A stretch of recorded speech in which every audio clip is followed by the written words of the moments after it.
സംഭരിച്ചുകൊണ്ട് അതിനടുത്തേക്ക് ചുവടുവെക്കുമ്പോൾ നോഷിയുടെ നെഞ്ചിടിപ്പ് വർദ്ധിച്ചു. കാലുകൾക്ക് ഭാരം കൂടിയതുപോലെ തോന്നി. ചുരുട്ടുപോലെ എന്തോ വലിക്കുകയാണ്. ആ രൂപത്തിന്റെ വായിൽ നിന്ന് പുകച്ചുരുളുകൾ ഉയരുന്നു. ചുരുട്ടിന്റെ കനൽ വെളിച്ചത്തിൽ നേരിയ രീതിയിൽ കണ്ടു. അതൊരു വൃദ്ധനാണ്. അയാളുടെ നരച്ച നീളൻ താടി ചുവന്ന കനൽ വെളിച്ചത്തിൽ മിനുങ്ങി. ഏതാണ്ട് സമീപത്തെത്തിയിട്ടും ഇരുവരെയും ആ മനുഷ്യൻ ശ്രദ്ധിച്ചതേയില്ല. ചുരുട്ടിന്റെ പുക അയാൾ ആസ്വദിച്ചു വലിച്ച് ഊതി വിടുകയാണ്. നോഷിയുടെ പിന്നിൽ പിടിച്ച് മറഞ്ഞു നിന്ന് വിറയ്ക്കുകയാണ് ഷഫീഖ്.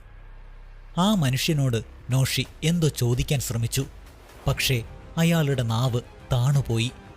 പെട്ടെന്ന് ആ വൃദ്ധനിൽ നിന്ന് അതിഭയങ്കരമായ ഒരലർച്ചയുണ്ടായി.